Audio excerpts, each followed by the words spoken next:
The fluorescent lights of Megamart buzzed overhead, casting a harsh glow that seemed to emphasize the exhaustion etched across Rebecca Morgan's face. 27 years old, but the weight of single motherhood had aged her eyes beyond her years. She stood in the checkout line, one hand clutching a worn leather wallet, the other holding the handle of a shopping cart containing the bare essentials: store-brand bread, a small container of oatmeal, frozen vegetables, and 2 jars of baby food. Atop this modest collection sat a large blue can of hypoallergenic formula, the one luxury she could never compromise on, not with Lily's allergies. Outside, rain pounded against the store's windows, matching the rhythm of Rebecca's anxious heartbeat as she mentally counted the money in her wallet for the third time. The wallet itself was a family heirloom once belonging to her grandfather, Sergeant Thomas Morgan, a war hero whose courage seemed to flow through the cracked leather into her fingertips when she needed strength most. The cashier, a young man whose name tag read Kevin, began scanning her items with mechanical efficiency. Beep, the bread. Beep, the oatmeal. Beep, the vegetables. With each scan, the numbers on the small screen climbed in higher, and Rebecca's heart sank lower. She squeezed the wallet, feeling the few wrinkled bills and loose change that had to last until her next paycheck. "Will that be all?" Kevin asked, his voice flat and indifferent. Rebecca nodded, unable to speak as her throat constricted. Kevin grabbed the formula can, and the scanner's beep seemed louder, this time more final. 31.42 with dues, he announced. Rebecca's breath caught. She had counted $24.18 in her wallet, $7 short. She had hoped for a sale, if forgotten coupons, some small miracle. But miracles, she had learned, rarely visited single mothers working double shifts at Billy's Diner. The customers behind her shifted impatiently, their carts rattling in a rhythm that matched the pounding in her temples. The shame burned hot across her cheeks as she forced herself to look at the cashier. "I'm sorry," she said, her voice barely audible. "I need to put something back." Kevin's expression didn't change. This was just another transaction to him. He waited with his hand hovering over the keyboard while Rebecca made the impossible choice. Her fingers trembled as she reached forward and grasped the cool metal of the formula can. It felt impossibly heavy, weighted with all her failings as a mother. "This one," she said, her voice cracking as she pushed the can toward the cashier. "I need to put this back." A few yards away, pretending to examine a display of organic juice bottles, stood Andrew Carter. At first glance, he appeared to be just an ordinary man in his late 30s, wearing a well-made gray coat, his 5-year-old daughter Sophie clutching his hand. Nothing about his understated appearance suggested he was the founder and CEO of Carter Tech, a company whose innovations had revolutionized cloud computing and made him a billionaire several times over. Sophie tugged at his sleeve, her curly brown hair bouncing with the motion. "Daddy, can we get the apple juice now, the one with the funny bear on it?" Andrew smiled down at his daughter, a genuine warmth breaking through the polite mask he wore in public. "Of course, sweetie. That's why we came, isn't it?" It was absurd, really. His personal assistant could have delivered a truckload of juice to their doorstep with a single text. But Sophie had looked up at him with those big eyes, her mother's eyes, and said, "I want to go with you, Daddy." And Andrew, who built empires but was powerless against his daughter's wishes, had agreed immediately. That's when he noticed Rebecca. Something about her quiet dignity in the face of obvious struggle caught his attention. He watched as her shoulders slumped when the total was announced, saw the flash of shame cross her face, the trembling of her hand as she returned the formula to the cashier. In that moment, something stirred within Andrew, a feeling so foreign that it took him a moment to recognize it as simple human compassion. For years, poverty had been an abstract concept to him, a problem he threw money at through his foundation, through charity galas, through tax-deductible donations. But here it stood before him, embodied in a young woman making an impossible choice for her child.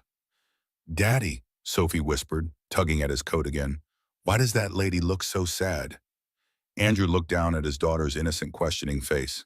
How could he explain the harsh unfairness of the world to a child who had never wanted for anything?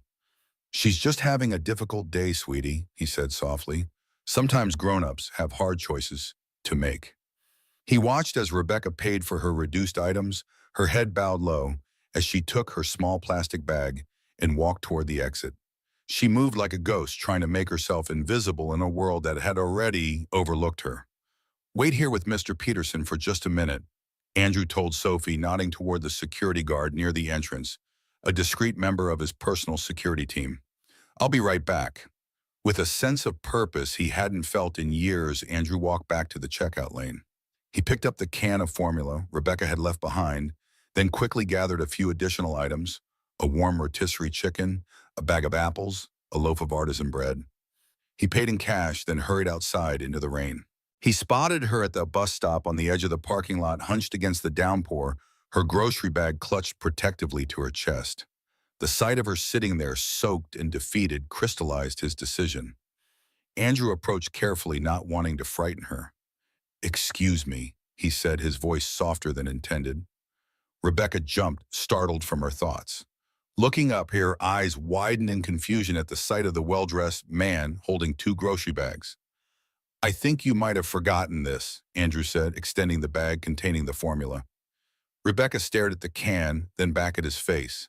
Understanding dawned, followed by a fresh wave of embarrassment that colored her cheeks. "I didn't forget it," she replied, her voice quiet but firm.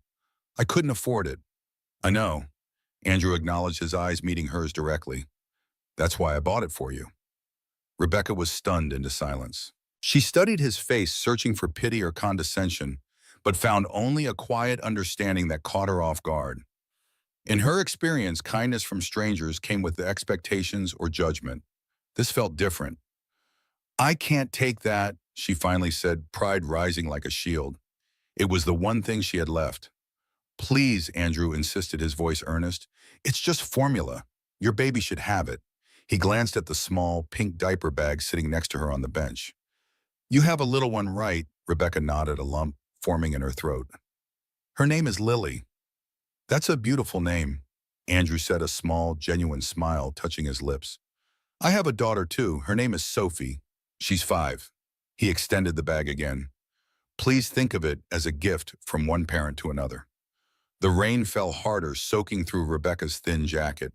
A chilly gust of wind made her shiver, reminding her that the bus wouldn't arrive for another 20 minutes. In that moment, her pride warred with her maternal instinct. Lily needed that formula. With hands that trembled slightly, she reached out and took the bag. "Thank you," she whispered, unable to meet his eyes. "I don't know how to repay you." "You don't have to," Andrew assured her. He hesitated, then added, "It's getting worse out here. The bus might be delayed in this weather. I'd be happy to give you a ride home. My car is just over there." He gestured toward a sleek, dark gray Tesla parked nearby, where a driver stood patiently by the door holding an umbrella over Sophie, who waved excitedly when she saw her father looking her way. Rebecca's instinct was to refuse.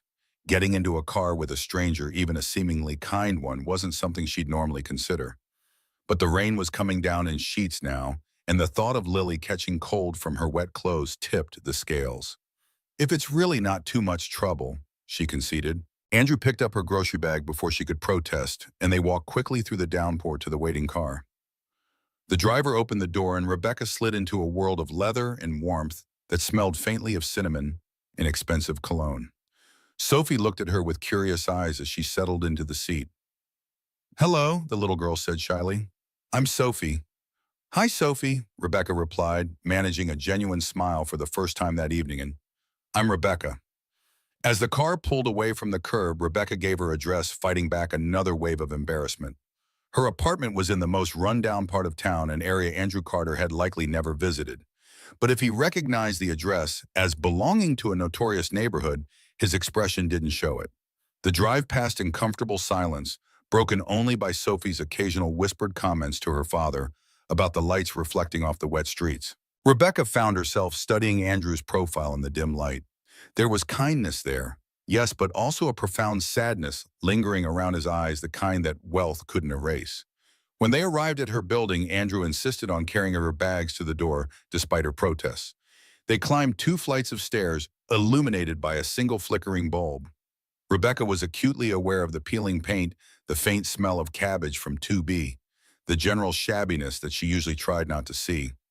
At her door, she fumbled with her keys, hyper-conscious of Andrew standing behind her, holding her groceries. Finally, the lock turned, and the door swung open to reveal her small, one-bedroom apartment. From the playpen in the corner of the living room came a happy gurgle as Lily pulled herself up. her face lighting up at the sight of her mother. "Mama," she babbled, bouncing on her chubby legs. All of Rebecca's embarrassment melted away as she scooped her daughter into her arms, burying her face in Lily's soft blonde curls. This was home. This was all that mattered to them. She turned to Andrew, who stood in the doorway watching them, with a curious expression she couldn't quite decipher. "This is Lily," Rebecca said softly, turning so her daughter faced their visitor. Andrew's smile transformed his entire face, erasing the corporate mask and revealing something genuine and warm beneath. "She's perfect," he said simply.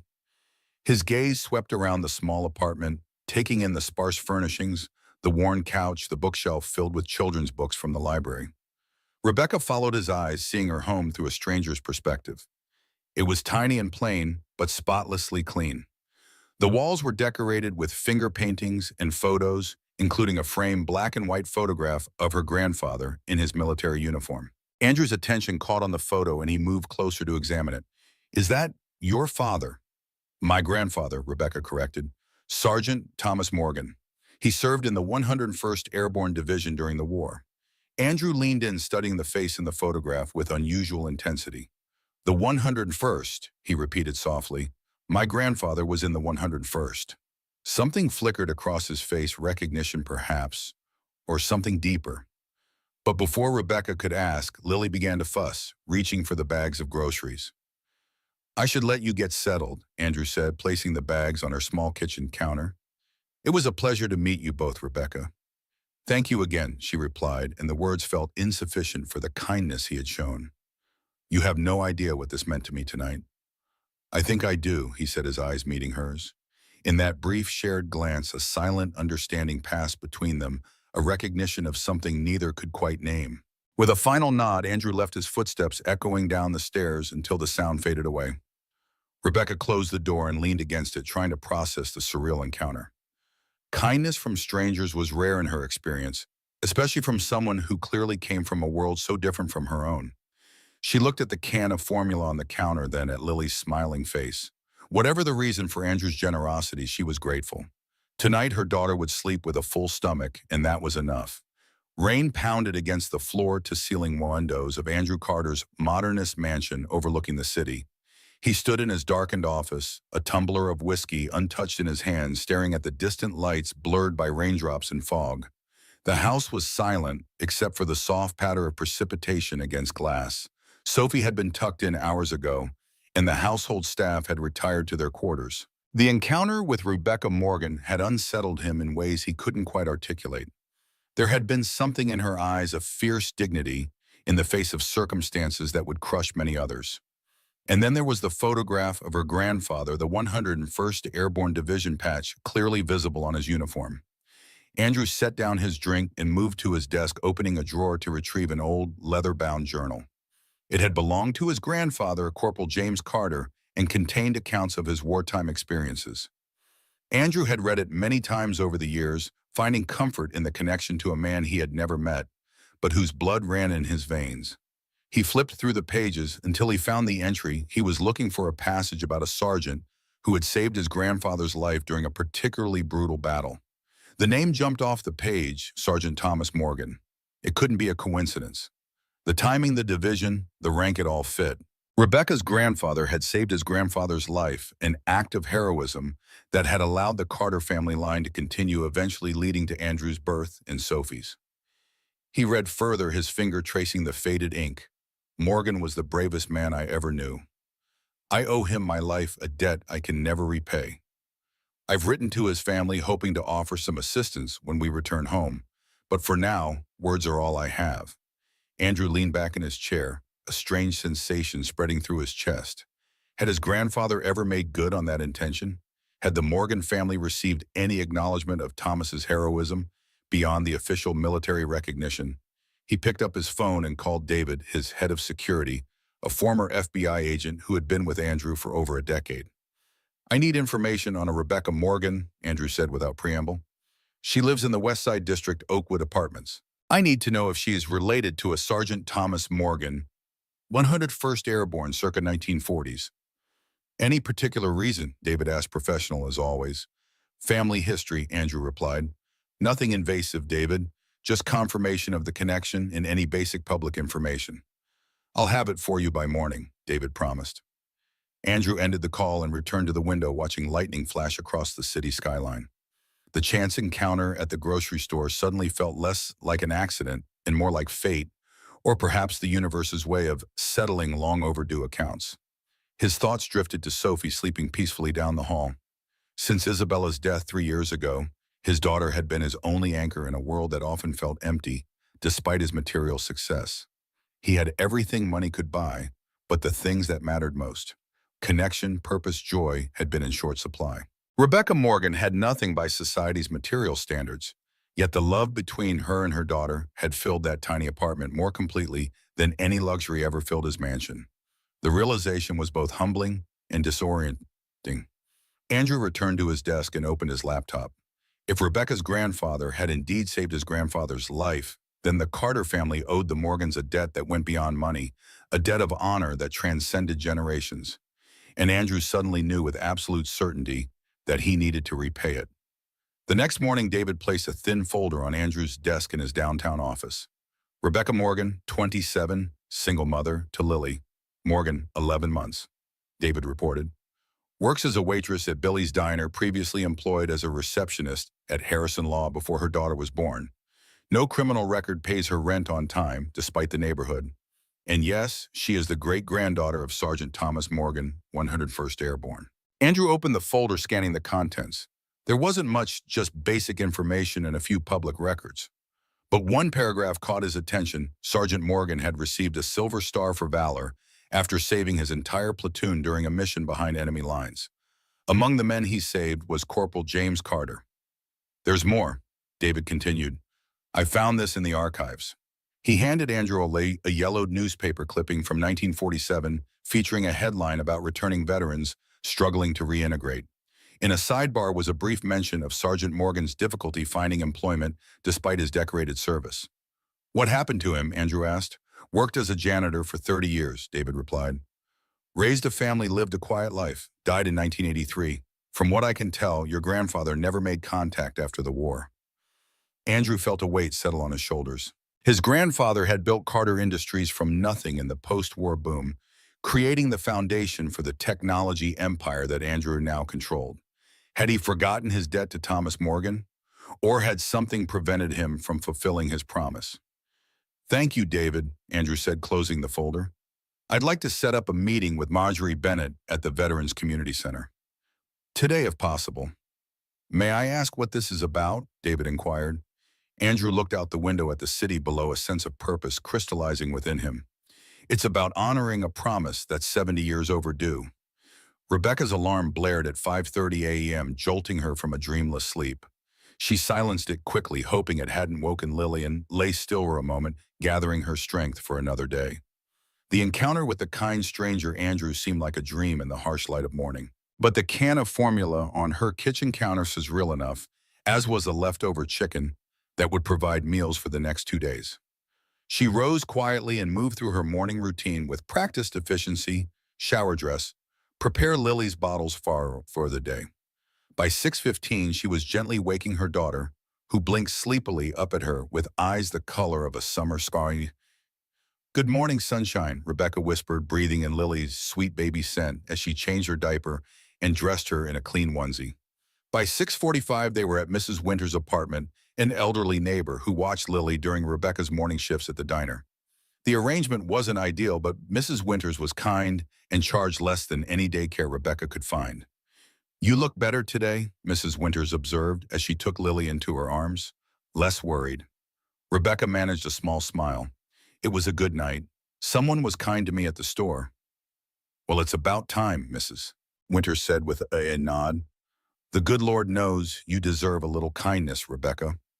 The morning rush at Billy's Diner was the usual chaos of coffee refills, scrambled eggs, and impatient business people wanting their checks right now.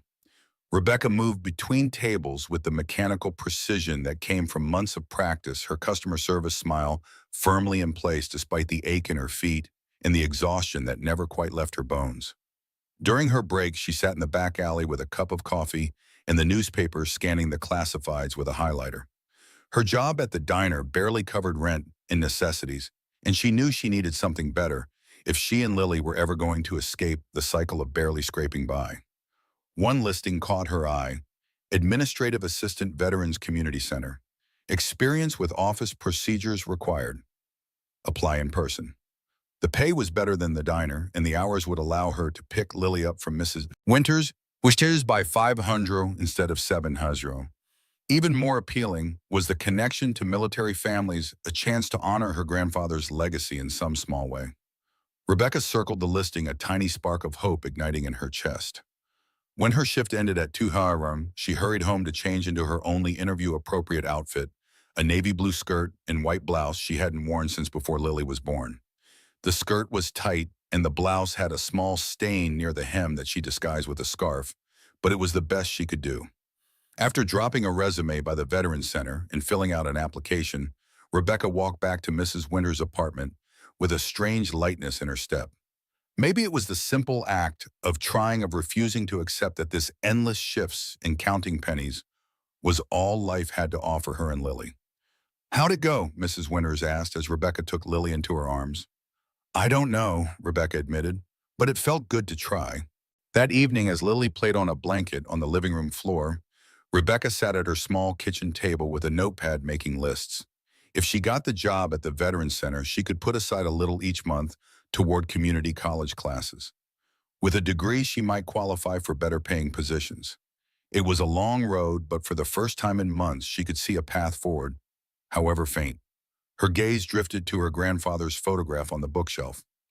Sergeant Thomas Morgan stared back, his eyes conveying the same quiet determination that had gotten Rebecca through the darkest days after Lily's father abandoned them before her birth. "I'm trying, Grandpa," she whispered. "I'm not giving up." Marjorie Bennett was in her 60s with silver hair cut in a practical bob and kind eyes that had seen too much sorrow to be fooled by pretense. As the director of the Veterans Community Center, she had dedicated her life to supporting those who had served and their families. When Andrew Carter requested a meeting, she was intrigued. Carter Tech's charitable foundation donated to various veterans' causes, but Andrew himself rarely made personal appearances. "Mr. Carter," she greeted him, extending her hand. "This is an unexpected pleasure." "Mrs. Bennett," Andrew replied, shaking her hand firmly, "thank you for seeing me on such short notice. When a man like you wants to talk about veterans support, I make time," she said, gesturing for him to take a seat in her modest office. The walls were covered with photographs of local veterans and their families, interspersed with thank you letters and children's drawings. "What can I do for you?" Andrew leaned forward, his expression serious. "I want to establish a grant program, something specific and personal. A legacy grant for the descendants of Sergeant Thomas Morgan." Miss Bennett raised an eyebrow. "Thomas Morgan, the name sounds familiar." "He was a Silver Star recipient," Andrew explained. "He saved my grandfather's life during the war, along with many others. My family owes him a debt that was never properly acknowledged." "I see," Mrs. Bennett said, studying Andrew's face. "And why now, after all these years?" "Because yesterday I met his great-granddaughter by chance," Andrew replied honestly. "She's struggling to raise her daughter alone, working a minimum wage job, unable to afford basics like formula. It made me realize that while my family has prospered for generations because of Sergeant Morgan's bravery, his own descendants have been left behind." Mrs. Bennett nodded slowly. "So this is about making amends." "It's about honoring a promise and a legacy," Andrew corrected. "I want to establish the Morgan Legacy Grant Funding for Education, Housing, Support, Childcare. A chance for Rebecca and her daughter to build a better life." "That's very generous," Mrs. Bennett acknowledged. "But have you considered how Miss Morgan might feel about this? Pride can be a powerful thing, especially in families with military backgrounds." Andrew had indeed considered this. The dignity he had seen in Rebecca's eyes at the grocery store told him that outright charity would be rejected, perhaps even resented. "That's why I want to structure this as a formal grant program through your center," he explained, "based on her family's service history, not as a personal gift from me. And I'd prefer to remain anonymous, at least initially." Mrs. Bennett's expression softened. "As it happens, a young woman named Rebecca Morgan dropped off an application here just this afternoon for an administrative position." Andrew tried to mask his surprise. "Did she?" "She did. Seemed very determined. Mentioned her grandfather's service in her cover letter." Mrs. Bennett tapped her fingers thoughtfully on her desk. The administrative position has actually been filled, but this grand idea of yours might be a more meaningful way to honor both her needs and her grandfather's legacy. Andrew nodded, relieved that Mrs. Bennett seemed to understand his intentions. How would we proceed? Leave that to me, Mrs. Bennett said with a smile. I've been helping veterans and their families for 30 years. I know how to offer support in a way that preserves dignity.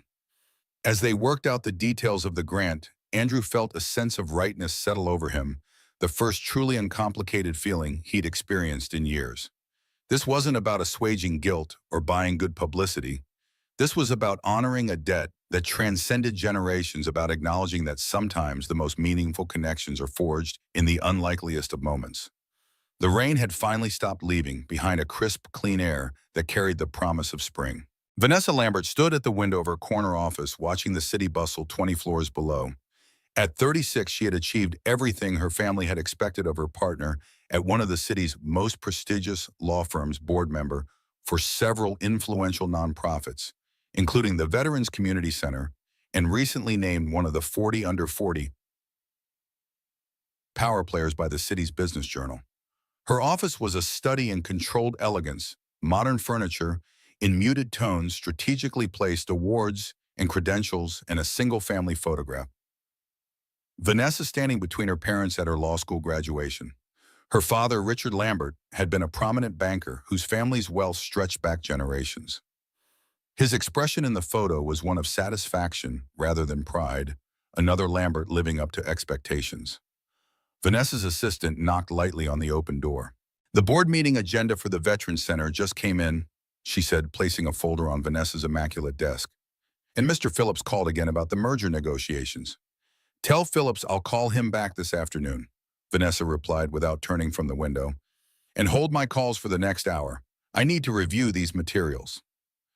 Once alone, Vanessa opened the folder and scanned the agenda. One item immediately caught her attention. New program proposal, Morgan Legacy Grant, presented by Andrew Carter in person. Andrew Carter. The name sent an unexpected jolt through her chest. They had history, complicated, unresolved history that stretched back to college, where they had dated briefly before Andrew met Isabella. Vanessa had attended their wedding with a practiced smile, had sent an appropriate arrangement when Isabella died 3 years ago, had maintained the polite fiction that their past was just that past. But seeing his name still affected her, still stirred a complex mix of emotions she preferred to keep tightly controlled. What was this new grant program? And why was Andrew, who famously avoided public appearances, planning to attend in person? Vanessa picked up her phone and called Marjorie Bennett. Marjorie, it's Vanessa Lambert. I was just reviewing the agenda for Thursday's meeting and noticed this new grant proposal. Can you give me some background? Andrew Carter is establishing a grant to support descendants of veterans.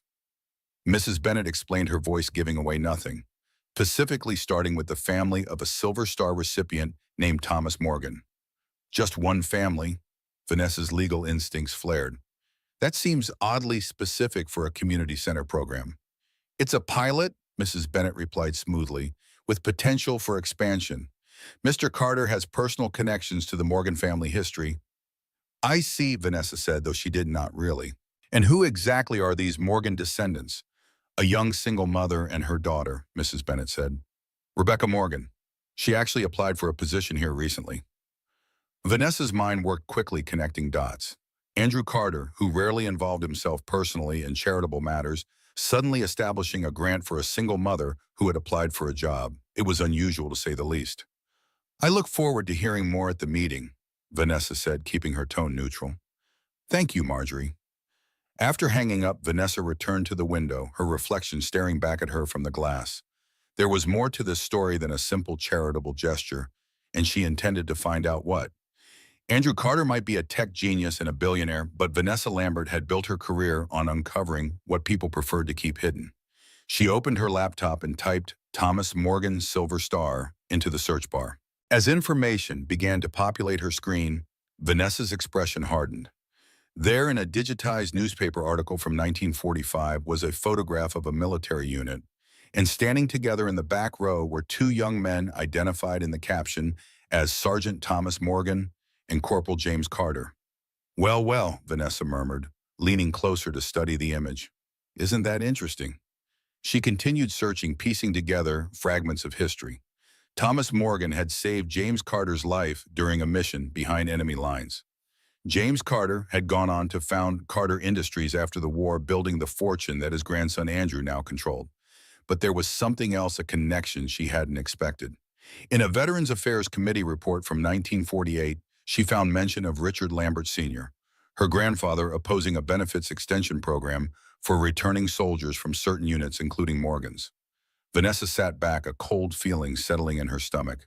Her family's wealth, like many others of their class, had been built partially on knowing which connections to cultivate and which to sever. Had her grandfather deliberately blocked benefits that might have helped Thomas Morgan and his comrades? And if so, what did that mean for her family's carefully curated legacy of civic leadership and philanthropy? The intercom buzzed, interrupting her thoughts. "Mr. Lambert, your 3 o'clock appointment is here." "Send them in," Vanessa replied, automatically closing the browser window, but unable to close off the questions now circling in her mind. As she rose to greet her client, Vanessa's gaze fell on the family photograph on her desk. Her father's satisfied expression seemed different now, less about pride and achievement and more about preservation of status at any cost. She turned the frame slightly away before plastering on her professional smile and extending her hand to her visitor. Some debts remained unpaid for generations. Some truths once uncovered could not be buried again. And some legacies were built on foundations that wouldn't bear too close an inspection. The phone call came 3 days after Rebecca had submitted her application to the Veterans Community Center. She was at the diner balancing 4 plates of eggs and hash browns when her pocket vibrated. During her break, she listened to the voicemail from Mrs. Bennett asking her to come in for a meeting the following afternoon. Hope bloomed cautiously in her chest. Maybe, just maybe, this was the break she had been waiting for. The next day, Rebecca wore the same navy skirt and white blouse, having spent the previous evening removing the stain with baking soda and water. Mrs. Winters agreed to watch Lily, her eyes twinkling with shared optimism, as Rebecca headed out the door. The Veterans Community Center was housed in a modest brick building near downtown. Inside, the walls were lined with photographs of local servicemen and women throughout the decades. Rebecca paused, scanning the faces, wondering if her grandfather might be among them. She didn't see him, but the atmosphere of respect and remembrance made her stand a little straighter as she approached the reception desk. Mrs. Bennett greeted her warmly, ushering her into a small office decorated with children's artwork and thank you cards. "Thank you for coming in, Rebecca. I was impressed by your application and cover letter." "Thank you for the opportunity," Rebecca replied, perching on the edge of her chair, hands clasped tightly in her lap to hide their slight trembling. Mrs. Bennett studied her for a moment, then smiled kindly. "I'm afraid I have to tell you that the administrative position has been filled." Rebecca's heart sank, the brief flare of hope extinguished as quickly as it had ignited. "I see," she said, working to keep disappointment from her voice. "Well, thank you for considering me. But," Mrs. Bennett continued, holding up a hand as Rebecca began to rise, "another opportunity has just become available. One that might be even better suited to your situation." She slid a folder across the desk. Rebecca opened it to find a document headed Morgan Legacy Grant, her own last name printed in bold letters at the top. "The center has just established a new program," Mrs. Bennett explained. "It's designed to support the direct descendants of local war heroes, providing funding for education, child care, and a living stipend to help families get back on their feet." Rebecca stared at the document, trying to process what she was hearing. "I don't understand." "Your grandfather, Sergeant Thomas Morgan, was a Silver Star recipient," Mrs. Bennett said gently. "His service and sacrifice have been recognized by one of our donors who wishes to honor his legacy by supporting his descendants, specifically you and Lily." Rebecca's mind raced. This couldn't be real. Things like this didn't happen to people like her. "Who," she finally managed to ask, "who is the donor?" "They prefer to remain anonymous," Mrs. Bennett replied. "They simply believe in honoring our heroes and investing in their families." Rebecca read through the grant details with growing disbelief. The monthly stipend was more than she made at the diner. The educational funding would cover community college courses. There was even a housing allowance that would let her move to a safer neighborhood. "This can't be real," she whispered, more to herself than to Mrs. Bennett. "It's very real." Mrs. Bennett assured her. The grant is yours, Rebecca, if you want it. It would give you a chance, a real chance to build a new life for you and Lily. Tears welled in Rebecca's eyes as she thought of her grandfather, a man she had never met, but whose quiet courage had been a touchstone throughout her life. She thought of Andrew, the stranger who had shown her kindness when she needed it most. She thought of Lily, who deserved more than a life of constant struggle and making do. This wasn't charity, she realized. This was legacy. This was an acknowledgement that her grandfather's service mattered, that his family mattered. It was a hand up, not a handout. Yes, Rebecca said, her voice trembling, but full of newfound determination. Yes, I want it. As she walked out of the Veterans Center into the bright afternoon sunshine, Rebecca felt a profound sense of change washing over her. She didn't know that the anonymous donor was Andrew Carter, the same man who had bought her formula in the grocery store. She didn't know about the connection between their grandfathers or about the debt of honor that Andrew felt compelled to repay.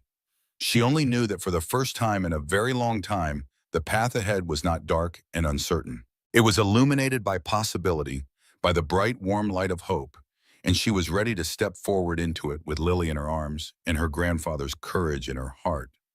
The board meeting of the Veterans Community Center was scheduled for Thursday evening in the center's main conference room. Andrew arrived early, wanting a few moments to gather his thoughts before presenting the Morgan Legacy grant proposal. He had dressed more formally than usual, a charcoal suit and blue tie that Isabella had always said brought out his eyes. This meeting mattered in a way that board meetings at Carter Tech never did. Mrs. Bennett greeted him warmly, introducing him to several board members he hadn't met before. One by one, they filed into the room, community leaders, veterans, business owners, who volunteered their time to support the center's mission. Vanessa Lambert was the last to arrive, making an entrance in a perfectly tailored cream suit that probably cost more than most people's monthly salary. She caught Andrew's eye across the room, a smile curving her lips as she approached. Andrew, she said, extending her hand, this is a surprise. You usually send representatives to these sorts of things. Vanessa, he replied, shaking her hand briefly, some matters deserve personal attention. Something flickered in her eyes, curiosity perhaps, or suspicion. I look forward to hearing about this new grant program. It sounds quite specific. Before Andrew could respond, Mrs. Bennett called the meeting to order, and they took their seats around the large oval table. The first items on the agenda passed quickly: budget approvals program, updates, the usual administrative matters that keep nonprofits functioning. When it came time for the new business portion, Mrs. Bennett introduced Andrew to present the Morgan Legacy grant proposal. He stood feeling an unexpected nervousness that he hadn't experienced since his early days pitching to venture capitalists. Thank you for allowing me to speak today, he began. The Morgan Legacy grant is something deeply personal to me, rooted in a family debt of honor that spans generations. He told the story of Sergeant Thomas Morgan and Corporal James Carter, his grandfather focusing on the heroism that had saved not just James, but an entire platoon during a critical mission. He explained how that single act of courage had allowed the Carter family to thrive while the Morgan family had struggled in the post-war economy. This grant is not charity, Andrew emphasized. It is the long overdue acknowledgement of a debt that can never truly be repaid. It begins with supporting Rebecca Morgan and her daughter Lily, but will expand to include other families of decorated veterans who have been overlooked. As he spoke, Andrew noticed Vanessa watching him intently, her expression carefully neutral, but her eyes calculating. When he finished his presentation and opened the floor for questions, she was the first to speak. This is certainly a touching story, Andrew, she said, her voice smooth as polished marble. But I have concerns about the selection process. How can we ensure transparency when the first recipient has already been chosen based on your personal connection? The question was reasonable on its face, but Andrew heard the subtle challenge beneath it. The selection criteria are clear, he replied. Direct descendants of decorated veterans who need support for education and childcare. Rebecca Morgan meets those criteria perfectly. Future recipients will be selected by a committee using the same standards. Still, Vanessa persisted, it's unusual to name a grant after a specific family and then award it to that same family. Some might see it as preferential. Mrs. Bennett intervened. The board has full oversight of the selection process going forward, she assured the members, and Mr. Carter's donation is generous enough to support multiple families. This is an opportunity to make a real difference for veterans' descendants who have fallen through the cracks of existing support systems. The discussion continued with most board members expressing enthusiasm for the program. Vanessa raised a few more procedural questions, each one technically valid, but carrying an undercurrent of opposition that Andrew couldn't quite understand. Finally, the board voted. The Morgan Legacy Grant was approved unanimously. Even Vanessa raised her hand in assent, though her smile didn't reach her eyes. As the meeting adjourned and people began to disperse, Vanessa approached Andrew again. "Walk with me," she suggested, nodding toward the exit. They stepped outside into the cool evening air, the setting sun casting long shadows across the center's small parking lot. "Why are you really doing this, Andrew?" Vanessa asked once they were alone. "Is it about the Morgan girl, or is it about assuaging some familial guilt?" Andrew studied her face, trying to read the motivation behind her questions. "I told you the truth in there. This is about honoring a debt and a legacy." "Legacies are complicated things," Vanessa said, her voice softer now. "Sometimes what we inherit isn't what we expect." "What do you mean, Val?" Vanessa hesitated, seeming to choose her words carefully. "My grandfather sat on the Veterans Affairs Committee after the war. Did you know that?" Andrew shook his head. "He opposed extending benefits to certain units," she continued, "including the 101st Airborne. I found the records while researching your grant proposal." Understanding dawned slowly. "Your family blocked benefits that might have helped Thomas Morgan." Vanessa didn't confirm or deny it directly. "Families like mine, like yours, built their fortunes on knowing which connections to cultivate and which to discourage. It was a different time." The implication hung in the air between them, unspoken but unmistakable. The Lambert family had actively worked against veterans like Thomas Morgan, perhaps even specifically targeting those who might have claims on the gratitude of families like the Carters. "Is that why you question the grant?" Andrew asked, pieces falling into place. "Because your family might be implicated in the Morgan family's struggles." "I questioned it because it's my job as a board member to ensure transparency," Vanessa replied, her professional mask slipping back into place. "But history is rarely as simple as heroes and villains, Andrew. Remember that before you try to rewrite it with your checkbook."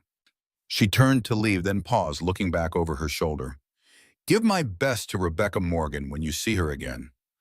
I'm sure she'll be very grateful for your historical interest in her family." As Vanessa walked away, when Andrew stood motionless, processing the layers of meaning in their exchange.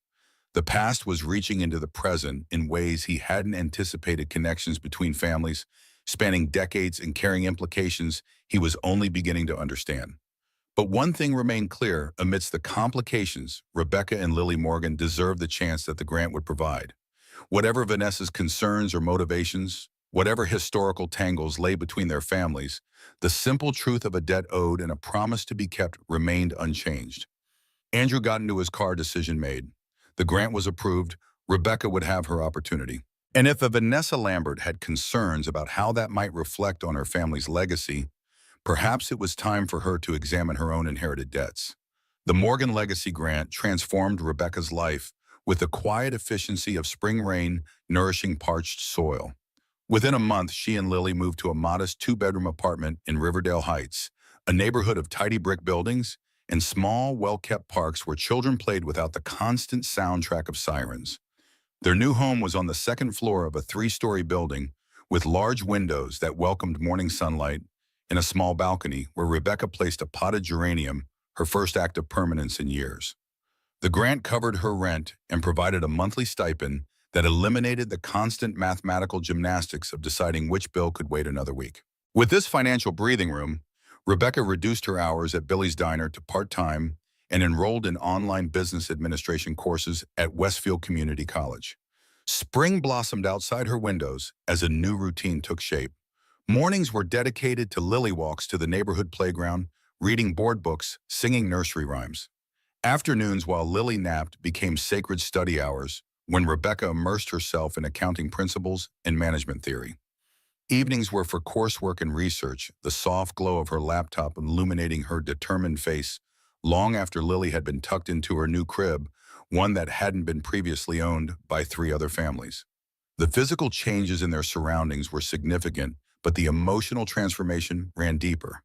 For the first time since learning she was pregnant, Rebecca wasn't merely surviving, she was building. Each completed assignment, each small academic victory added a brick to the foundation of a future she was now daring to envision.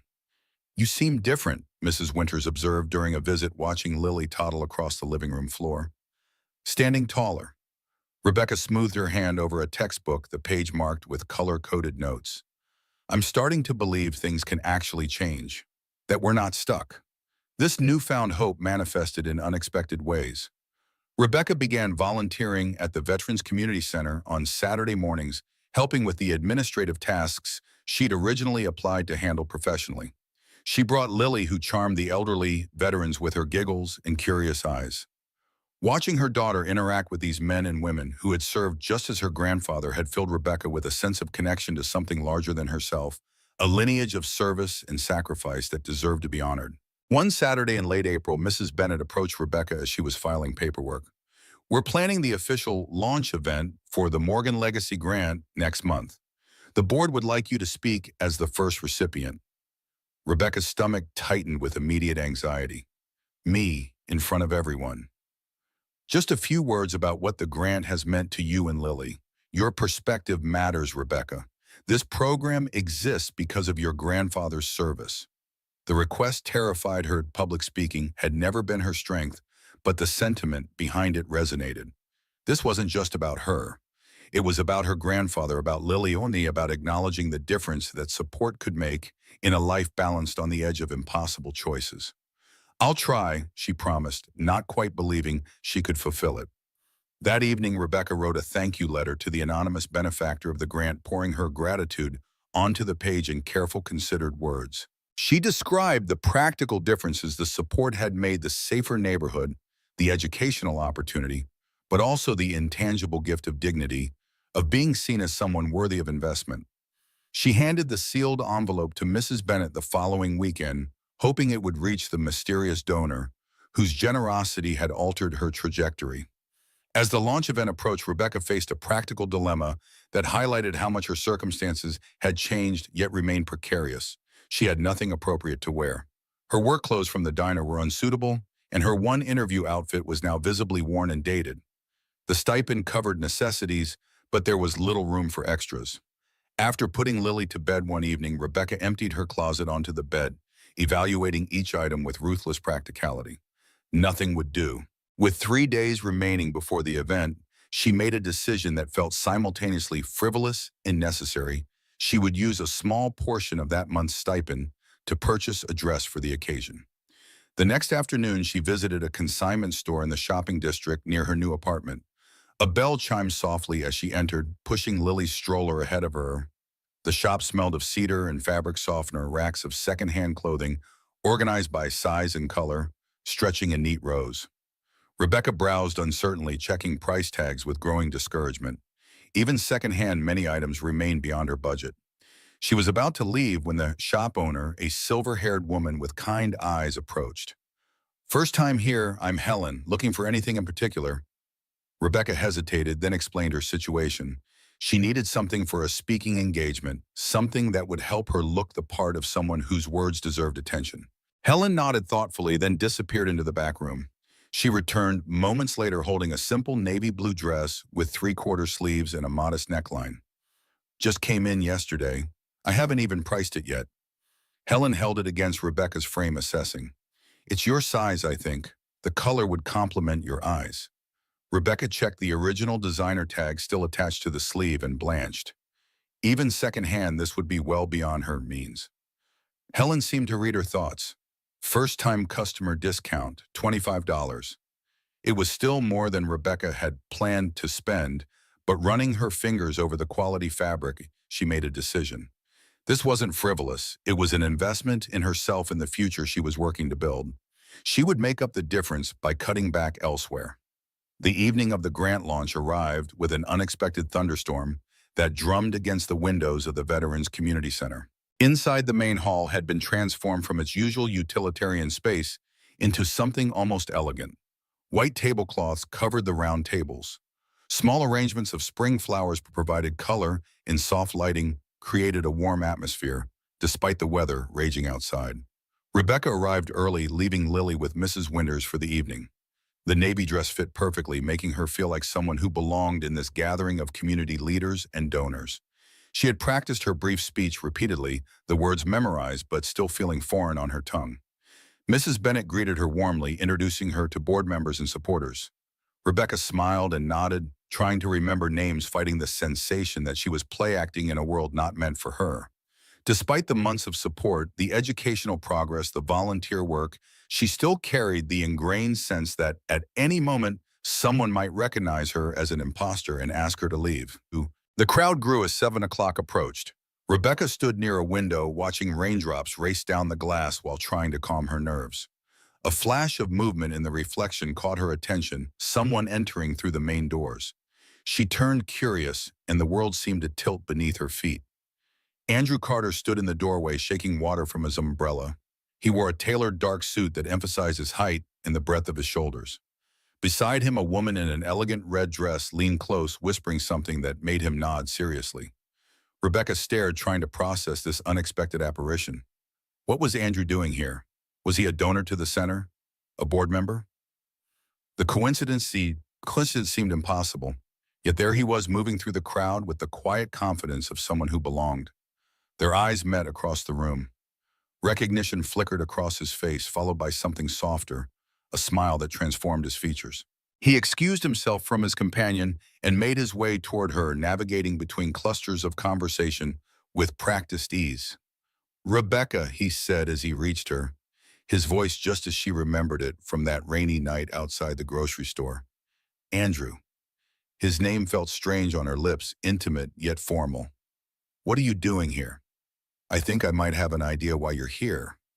His eyes held hers steadily, something unspoken passing between them. Before she could respond, Mrs. Bennet appeared at her side, beaming like someone about to reveal a long-kept surprise. "Ah, I see you two have already met Rebecca. This is Mr. Andrew Carter. He's the primary benefactor I told you about, the one who established the Morgan Legacy Grant." The world tilted again, pieces clicking into place with dizzying speed. The kindness at the grocery store, the grant named for her family, the anonymous donor, all connected to this man standing before her, watching her reaction with those same kind eyes that had seen her at her lowest moment. "You," she whispered, unable to formulate a more coherent response as realization washed over her. Andrew's expression softened. "Perhaps we could step outside for a moment. It's a little quieter in the hallway." Rebecca followed him in a daze, past curious glances and out a side door that led to a small anteroom used for smaller meetings. The drum of rain against the roof was louder here, but the space was mercifully empty. "I don't understand." She found her voice at last, wrapping her arms around herself as if physically holding together the fragments of her perception as they rearranged themselves. "Why would you do all this? You don't even know me." Andrew leaned against a table, hands in his pockets, his posture deliberately casual, as if trying not to overwhelm her with the magnitude of what was happening. "It's complicated, Rebecca, but it started long before either of us was born." He took a breath. "My grandfather was Corporal James Carter. He served in the 101st Airborne Division alongside your grandfather." Rebecca listened, stunned, as Andrew explained what he had discovered, how Sergeant Thomas Morgan had saved his grandfather's life and the lives of a dozen other men during a mission that had since become a footnote in military history. How James Carter had carried that debt of gratitude his entire life, a debt he had never been able to repay.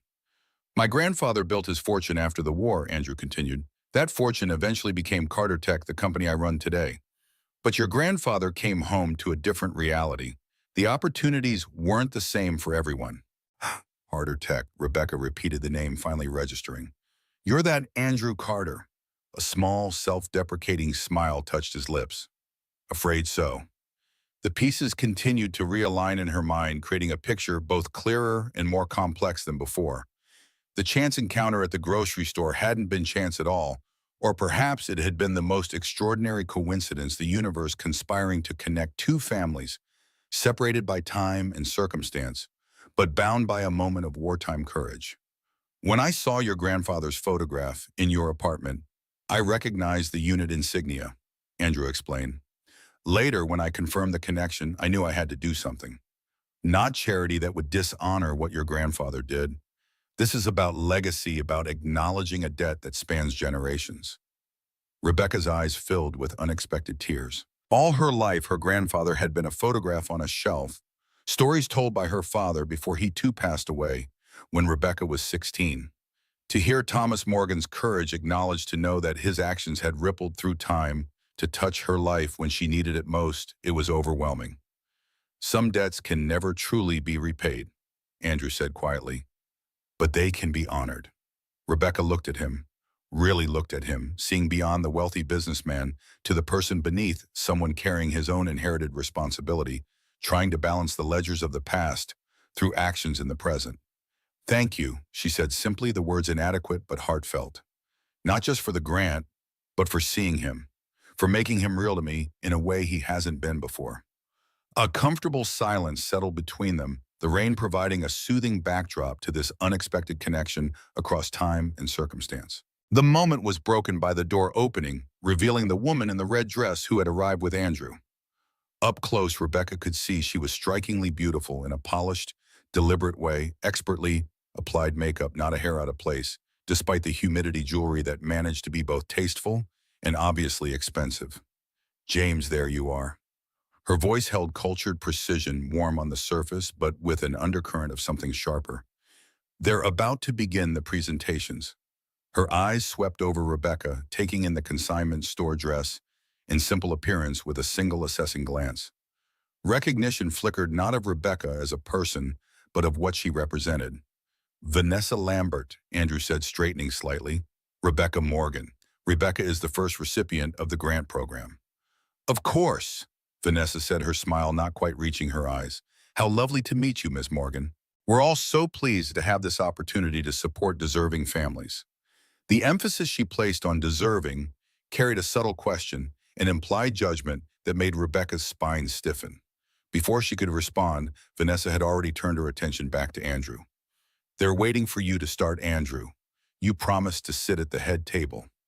Her hand slipped through his arm, a gesture that claimed familiarity, perhaps ownership. Andrew gently extracted himself. I'll be in shortly, Vanessa. Rebecca and I were discussing the connection between our grandfathers. Something flashed in Vanessa's eyes, irritation perhaps, or something more complex. Of course, family history is so important, isn't it? It shapes everything that follows. With a final measuring look at Rebecca, she turned and glided back into the main hall, leaving a lingering scent of expensive perfume and an unspoken warning. I should probably get ready for my speech, Rebecca said, suddenly aware of how out of place she was in this world of power and privilege, despite her new dress and growing confidence. You'll be wonderful, Andrew assured her. Just speak from your heart. That's what matters most. As they returned to the main hall, Rebecca couldn't help noticing how Vanessa Lambert watched them from across the room, her expression calculating beneath her social smile. There was history there, Rebecca realized, between Andrew and Vanessa, between their families, currents running deeper than she could fathom from the surface. When Mrs. Bennet called her to the podium a short time later, Rebecca's prepared speech evaporated from her mind. Looking out at the faces, watching her community leaders, veterans, donors, and Andrew Carter sitting in the front row, she set aside her notes and spoke directly from a place of hard-won truth.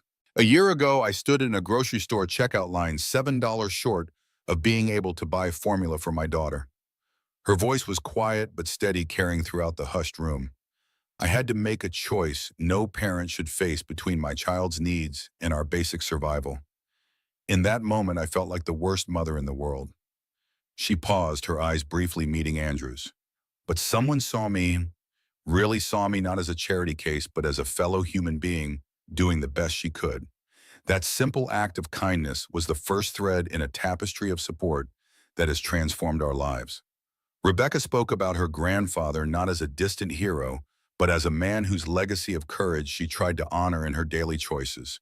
She described how the grant had given her not just financial support, but dignity, the chance to build something sustainable rather than merely survive from crisis to crisis. This grant is more than money, she said, her voice growing stronger. It's a message that says we see you. It says that the sacrifices of our parents and grandparents have not been forgotten. It says that their legacy is not just a name on a plaque, but lives on in the opportunities we create for their children. When she finished, the room fell silent for a heartbeat before erupting in applause. Several of the older veterans were visibly moved, dabbing at their eyes. As Rebecca returned to her seat, people reached out to touch her arm to thank her for her honesty. For the first time since receiving the grant, she didn't feel like an imposter or a charity case. She felt like someone whose words had weight, whose experience mattered. She belonged in this room not despite her struggles, but because of them, because she had faced impossible choices and continued fighting for something better. Andrew was waiting near her table, his expression one of unmistakable pride. "That was extraordinary," he said softly for her ears only. Across the room, Vanessa Lambert watched this exchange, her perfectly manicured nails tapping a rhythm on her wine glass. The calculation in her eyes had hardened into something colder, more determined. In Vanessa's carefully ordered world of influence and connection, Rebecca Morgan represented an unexpected variable, one that needed to be controlled or eliminated. In the weeks that followed the launch event, Rebecca settled into a new rhythm. Her courses were challenging but engaging, requiring late nights of study after Lily was asleep. The material came more easily than she had expected, her natural intelligence finding an outlet after years of being directed solely toward survival. She began earning top marks, her professors noting her unusual dedication and practical perspective. She continued volunteering at the Veterans Center on weekends, gradually taking on more responsibility. Mrs. Bennett became a mentor of sorts, showing Rebecca the administrative systems that kept the center functioning and introducing her to the grant management process. "You have a knack for this," Mrs. Bennett observed one Saturday as Rebecca reorganized the filing system for veteran support services. "You see the gaps and find practical solutions." These words of validation meant more to Rebecca than any academic achievement. They confirmed what she had begun to believe about herself, that she had value beyond endurance, that her mind and perspective were assets worth developing. Andrew Carter remained a peripheral but significant presence in her new life. He visited the center occasionally, always making time to speak with Rebecca about her progress. These conversations were brief but meaningful, creating a connection that defied easy categorization. He wasn't exactly a friend, certainly not a romantic interest, but something more complex, a witness to her transformation, a believer in her potential, a link to her family's past. The media caught wind of the Morgan Legacy Grant Program as it began to expand, featuring it in a local news segment about innovative approaches to veteran support. Rebecca declined to be interviewed, not wanting to become the public face of something still so personal, but the coverage brought increased attention to the center and its mission. With this attention came scrutiny. Board meetings became more frequent as the program expanded, discussions more pointed about selection criteria and fund allocation. Vanessa Lambert emerged as a voice of apparent concern, raising questions about oversight and transparency that sounded reasonable on the surface, but carried an undercurrent of opposition. "We need to ensure proper vetting procedures," she argued during a meeting Rebecca attended as part of her volunteer work. "The integrity of our selection process is paramount." No one could disagree with such a statement, but Rebecca noticed how Vanessa's gaze repeatedly drifted to her during these discussions, measuring and assessing. The implied message was clear: Rebecca's worthiness was being questioned, her selection as the first recipient retroactively examined for impropriety. These subtle attacks might have crushed Rebecca a few months earlier, sending her retreating into shame and self-doubt. But something had shifted within her, a foundation of self-worth that no longer depended entirely on external validation. She had Lily to think about, courses to complete, a future to build. She couldn't afford to be derailed by someone else's agenda, whatever it might be. One evening in early June, Rebecca received an unexpected call from Mrs. Bennett. The older woman's voice carried an unusual tension. "Rebecca, I wanted to give you a heads up. There's been some discussion among certain board members about the grant program." Rebecca sat at her small kitchen table, textbooks spread before her, suddenly alert. "What kind of discussion?" "Questions about the selection process, about Andrew's personal involvement in establishing the grant." "Nothing concrete, just implications." Vanessa Lambert is particularly concerned about what she calls the appearance of impropriety. The meaning behind these carefully chosen words sank in slowly. "She thinks there's something inappropriate between Andrew and me, that the grant was given for personal reasons." "She hasn't said so directly," Mrs. Bennett clarified, "but that's the impression she's creating. She's calling for a review of the entire program, which could potentially freeze funding while the review is conducted. Rebecca's stomach clenched with a familiar anxiety, but now it was threaded with something new anger. This wasn't just about her anymore. Other families had begun receiving support through the expanded program, veterans' children and grandchildren who deserved the same opportunity she had been given. "What can I do?" she asked, her voice steadier than she felt. "Nothing for now. Andrew is handling it. I just thought you should know what's happening. The center stands behind you, Rebecca. We know the value of this program." After hanging up, Rebecca sat motionless, staring at her textbooks without seeing them. The anger continued to build, not the helpless rage of past injustices, but something more focused. Vanessa Lambert was threatening not just Rebecca's opportunity, but her grandfather's legacy, the acknowledgement of his service and sacrifice that the grant represented. The Rebecca of 6 months ago would have immediately assumed defeat was inevitable, that good things never lasted, that people like Vanessa always won, but that Rebecca had been transformed by opportunity, by education, by the simple dignity of being seen as someone with potential rather than just problems. She opened her laptop and began researching, pulling up information about the center's board structure, about Vanessa Lambert's background, about the history of veteran support programs in the region. If there was to be a battle, she would not enter it unarmed. The following week brought news that confirmed Mrs. Bennett's warning. The board had scheduled a special meeting to review the Morgan Legacy Grant Program with particular focus on selection criteria and oversight procedures. The unspoken target was clear. Rebecca learned of another development through campus news, Carter Tech. Andrew's company was facing its own challenges. A major contract had been lost to a competitor. Stock prices were fluctuating, and industry analysts were questioning the company's direction. Andrew Carter, the billionaire who had seemed invincible, was facing business pressures that might limit his ability to defend the grant program he had established. These parallel threats to her opportunity and to Andrew's business created a strange sense of alignment. They were both fighting to protect something valuable from forces that would diminish or destroy it. The realization strengthened Rebecca's resolve. This wasn't about being rescued anymore. It was about standing her ground. On a rainy Tuesday evening, Rebecca arrived at the center after her classes to drop off some volunteer paperwork. She was surprised to find Andrew there, deep in conversation with Mrs. Bennett in her office. Through the glass partition, Rebecca could see the tension in his posture, the concern etched on Mrs. Bennett's face. She hesitated, not wanting to interrupt, but Andrew spotted her and motioned her in. His face looked tired, the strain of recent weeks evident in the shadows beneath his eyes. "Rebecca, good timing. We were just discussing the situation with the grant program." Mrs. Bennett's office felt smaller with the three of them inside the rain, drumming against the window, creating a sense of enclosure of privacy amidst gathering storm clouds. "How bad is it?" Rebecca asked, setting aside pretense. "Vanessa has convinced several board members that the program needs restructuring." Andrew explained, his fingers sketching quotation marks around the word. "On the surface, it's about governance and oversight. In reality, it's about me, Rebecca finished, "about the connection between our families." Andrew nodded, his expression grim. "She's implying I created the grant specifically for you for personal reasons rather than merit." "But that's not true." Rebecca's voice rose slightly before she controlled it. "Yes, you helped me that night at the store, but you didn't know about our grandfathers then. And the grant is helping other families now, not just me." "Truth isn't always the point in these situations," Mrs. Bennett said gently. "Perception matters, especially when dealing with charitable funds." Rebecca felt the familiar clutch of impending loss in her chest, the sensation that had accompanied every setback in her life, from her father's death to Lily's father walking out.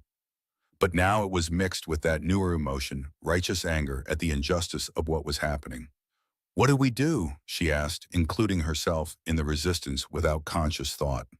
Andrew ran a hand through his hair, a rare gesture of frustration from someone usually so controlled. "I'm trying to gather more documentation about our grandfather's connection. Historical records, military archives, something concrete to show the legitimacy of the program's foundation." "And in the meantime," Rebecca pressed, unwilling to simply wait for salvation, "in the meantime, we prepare for the board meeting next week. Vanessa is pushing for a suspension of the program pending review." The implications hit Rebecca like a physical blow. Suspension would mean no more stipend, no more educational funding. A return to the precarious existence she had begun to leave behind.